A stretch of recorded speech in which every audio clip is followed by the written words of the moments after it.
ମନର ଏକାଗ୍ରତା ପାଇଁ ଏବଂ ଗୋଡ଼ର ମାଂସପେଶୀ ଏବଂ ହାଡ଼କୁ ମଜବୁତ କରିବା ପାଇଁ ବୃକ୍ଷାସନ କରିବା।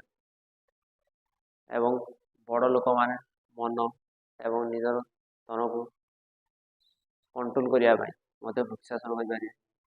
ତେଣୁ ଧୀରେ ଧୀରେ ଗୋଡ଼ ଉପରକୁ ଉଠାଇବା, ଗୁଇଁଠି ଉପରକୁ, ପଞ୍ଝା ତଳକୁ ରହିବ, ଜଙ୍ଘ ଉପରେ ରଖିବା, ହାତକୁ ପାର୍ଶ୍ୱ ଭାଗରେ ରଖିବା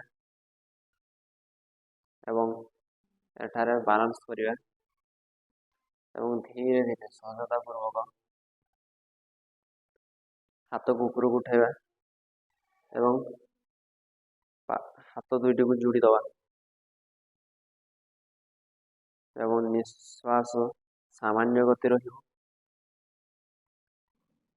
ମୁହଁର ସ୍ଥିତି ମଧ୍ୟ ସାମାନ୍ୟ ରହିବ।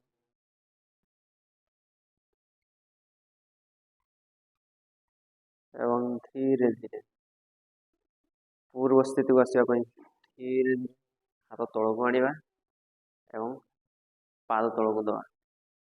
ଏହିଭଳି ଭାବରେ ଅନ୍ୟ ପାଦକୁ ମଧ୍ୟ କରିବା।